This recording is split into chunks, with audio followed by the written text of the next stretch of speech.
man named Keith. I bought my son a car. My son Malik, with a very pretty girl in the front seat, rear-ended this guy Keith. Um, Calls me.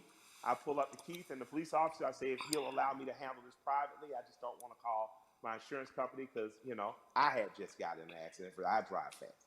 My son Keith, in good faith, gave me the opportunity to do that, and me and this man became friends.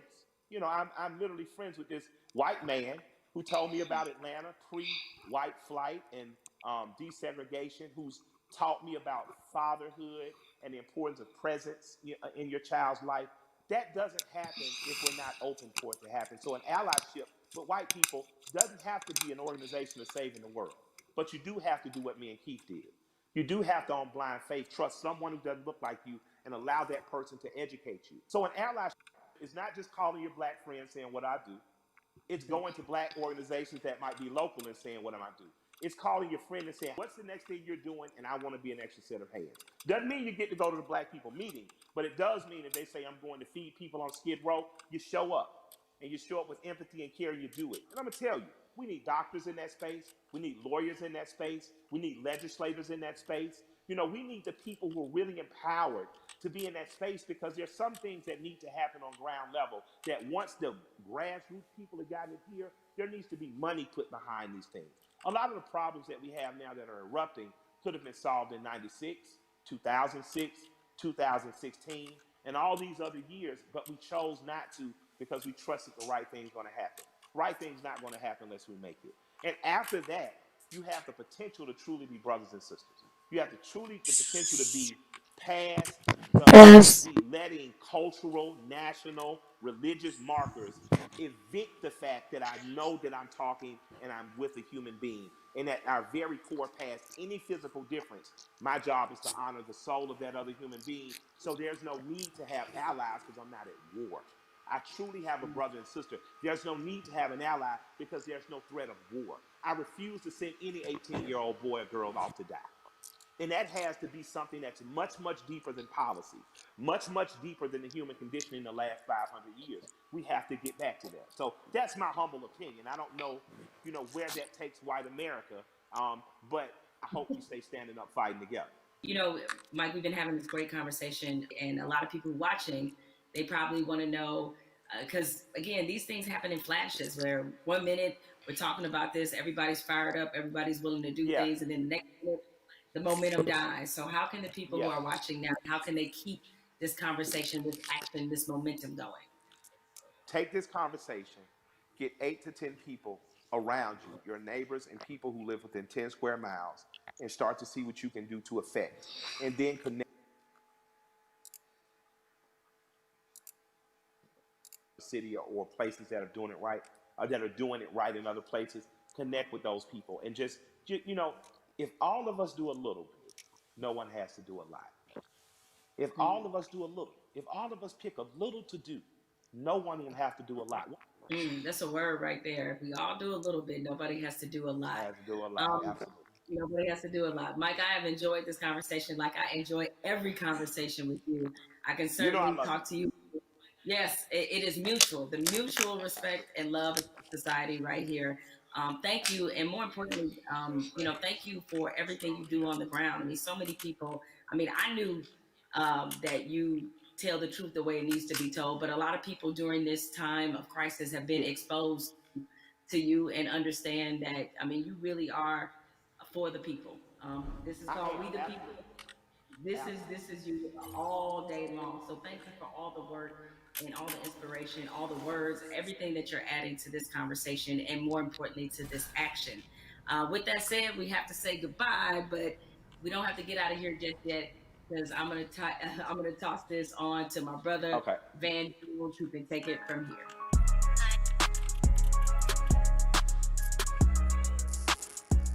Jamel and I, we spent the past hour, we've been talking to Killer Mike, we've been talking to Elaine Welteroth. We also got a chance to see that amazing video from Lil Baby. Jamel, what did you get from your conversation with Killer Mike? And more importantly to me, what do you make of this moment that we're in? The one thing you can always expect from Killer Mike is blunt honesty. I think that's why a lot of people look at him as a really credible voice right now. He's honest about what he knows and honest honest about what he doesn't know. So I think when you have those elements, that's going to always make for a pretty good conversation. I'm with you. I mean, this moment at the same time is welcome. It's also a little bit surreal in terms of what took us so long to get here to make sure that we're not always starting from ground zero every time we have to have a significant conversation about race in this country.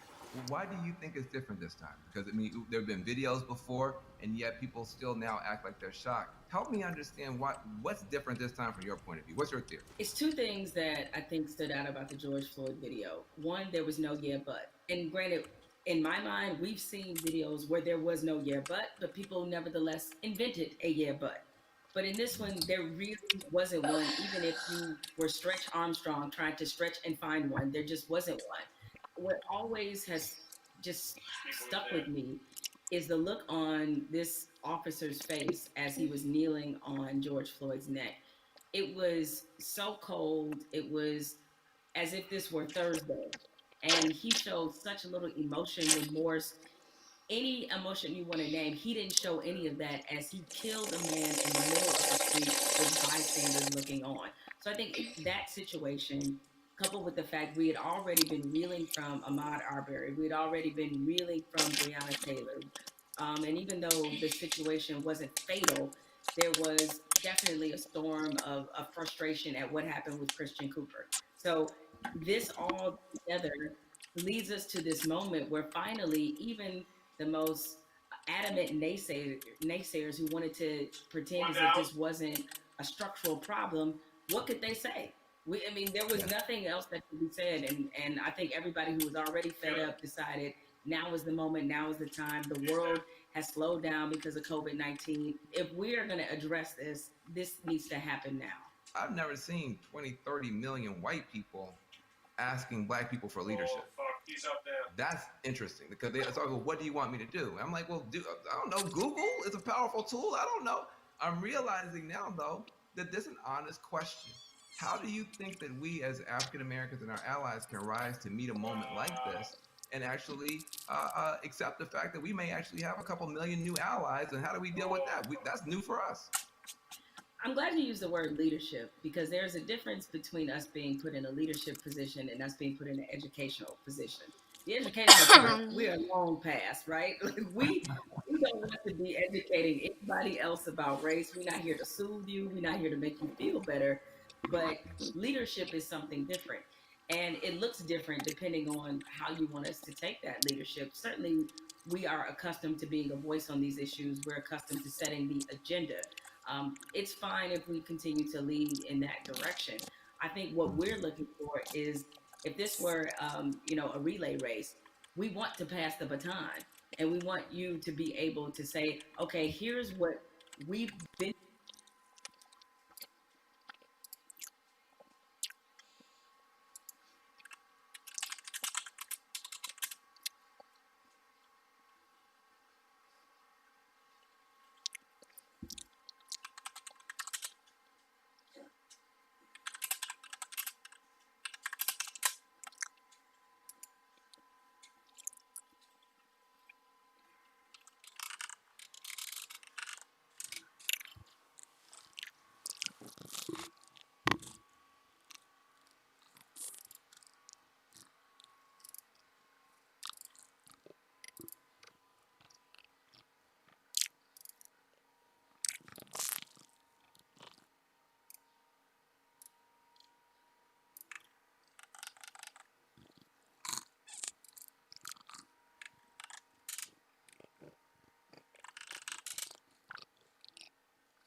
National chart where they don't. So I'm with that. Oh, that's great. Charity's great. Charity doesn't change structural racism, right? What changes it is when you actively look in your building and aren't there more black people in this building, in this boardroom, in this C-suite? So the allies that we have, what you can do, change the structure and cultures of your companies, of your businesses, of wherever it is you have influence. Start there. The thing I try to tell people is, it puts us in a no-win situation. I want our white sisters and brothers to be better educated and to care more, but I don't want to have to bear the burden of trying to teach and educate all the time. The reason you pay tuition is because it's costly to educate someone. You coming up to me and saying, educate me, that's costly to me emotionally and from a time point of view. Also, I think we have to be very honest. Nobody would go up to somebody and say, teach me Russian in 5 minutes. And by the way, make me feel good about it. But I mean, you wait, hold on a second. Like, you want me to teach you about racism, which is the history of race in America is just as complicated as Russian. And you want me to teach you that in 5 minutes. And also, if I make you feel bad about it in any way, now I got to be your therapist too. And like you said, soothe you or whatever. That's got to stop. I would love for somebody to come to me and say, I made my whole family watch the 13th and read the new Jim Crow and read white fragility, and we had a question on page 52. Now, hey, we can have that conversation all day long because you're doing your homework, but don't flop on me like you never heard of Google. If you wanted to know about cryptocurrencies or whatever, you find that stuff out before any black person ever heard of it. So I'm sure you can educate yourself about.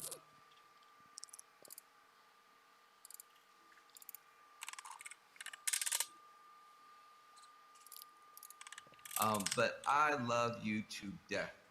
I just am so proud of you. I'm saying proud of you almost as Patrick. I am so proud that you exist. Where do you find the strength to continue to do what you're doing and say what you're saying, even in the face of opposition, to the point where now the whole world has to listen to you? Where did you find the strength when they weren't listening? I guess maybe this is just part of the Black woman's condition is that we don't know any other way. And most of us, I come from a line of Black women who were just like this. My mother's like this. My grandmother was like this, where it's the old phrase we've all used as Black people, making a way out of no way. And scream until they hear you. You know what I'm saying? Is that because the opposite, to do the opposite of that is what? Is that I can't even afford to do that. I don't know any other mode but to fight for what's right, but to try to stand on the right side of history, but to speak for people who don't have a voice or a platform as large as mine because somebody did it for me. What advice do you have for people who want to have these conversations, maybe not as well spoken, not as well read as you might be, but who really are sincere and want to have a conversation? I think you have to start from a point of honesty and being real about what some of your beliefs, prejudice, biases are, where they come from, why you learned them. I think if you take anything else beyond race, as we get older, we do a whole lot of unlearning. Young folks, when you get to like your 30s, you do a whole lot of that, right? But yeah, my advice is to always start from the point of truth and honesty and self awareness. And you'd be surprised what you can get accomplished just by digging into those things. I mean, if you know you come from a racist background or if you come from where race was talking about a certain way, be honest about what those conversations were and what they taught you. And ask yourself, is this the kind of person that you really want to be? Yeah, I feel like there's a 21st century mindset and a 21st century skill set that, everybody's going to need a mindset of empathy. I mean, we're going to be dealing with people of every color, flavor, every kind of human being ever born. We all have to deal with each other now because of the internet, because of just the world economy. You're going to be competing against people in China and Nigeria. That's just the world. So you have to have a mindset of empathy to really try to understand where people are coming from. You have to have a skill set of listening. If you understand this conversation, you can talk to black folk and brown folk and Muslims, everybody else. So we're trying to confer a benefit to you. We're trying to make you better. It'll make my life better, but it'll make your life better too. Now, what charity are you supporting? Well, as some people can maybe see my T-shirt. It says "Support Black Journalists."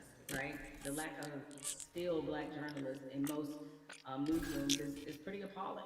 What changed my life and what got me really on the right path in this business was being a member of the National Association of Black Journalists. NABJ is the largest minority journalism organization in the country. The development, the networking, job fair, internships, scholarships, what happens there has changed lives. It changed a lot of people's careers. I mean, people like you, Van, and everybody you want to think of, Roland Martin, Soledad O'Brien. It's just a number of people, Michael Wilbon, that are a part of this organization and have been able to build legacies there. And so it's on us to, again, usher in this next generation of young journalists who I get it right now, feeling really discouraged when they look at not just what a lot of newsrooms look like, a lot of networks look like, but also we're under the under the shadow of a pandemic right now. So there's a lot of journalists who have lost their jobs. A lot of companies are downsizing. They need a reason to believe and to be in this business. And so NABJ has done so much for my career and continues to do that for others. So that's the charity that I support and the organization that has changed my life and that of many others.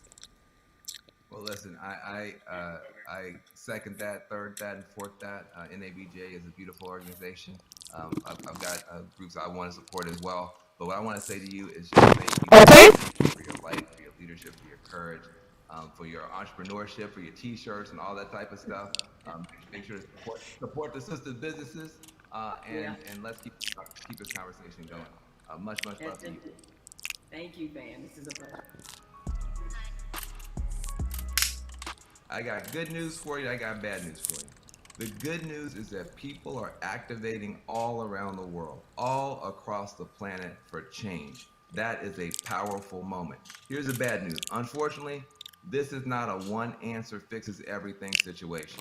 We're talking about systemic problems, which means it's not just one law or one person. You need 360 degrees of change to shift to get the outcome that's right. But we can get there if we keep talking, if we keep working, if we keep building. And if we do that, we can reshape America. That can be done. It's been done in the past. We can move the whole world in a better direction. So I hope that your cell phone right now is full of screenshots of these tools that we've been trying to give you to continue taking action from this virtual town hall. When the stream ends, the conversation should not end. We got to keep pushing. We got to keep going. We are in an important moment in history. And what you do is going to determine the outcome. 2020 is going to be talked about for 20 years, 100 years, maybe 1,000 years. But the future is not written. It's up to what you and I do and what you and I decide is going to happen. So I want to give a special thanks to the powerful voices that we've had: Elaine Welteroth, Killer Mike, Jamel Hill.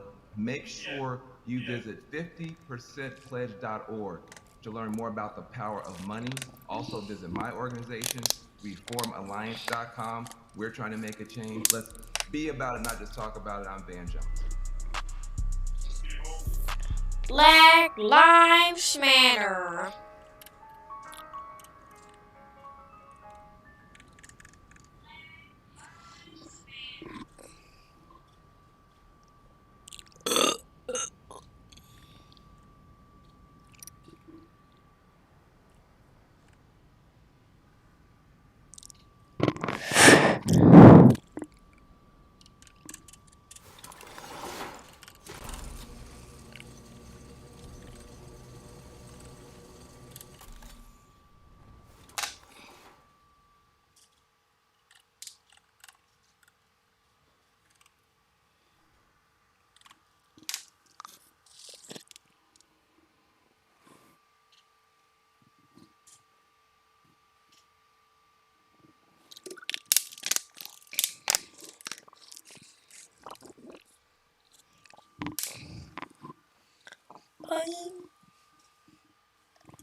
Fat people.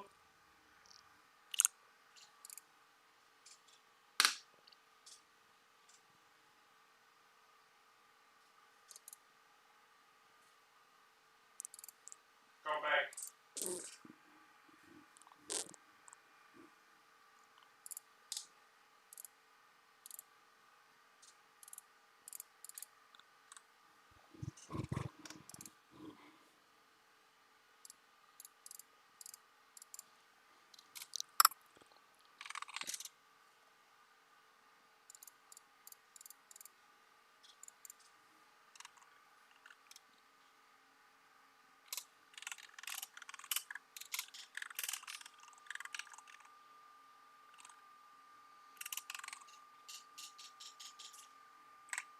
Peace out.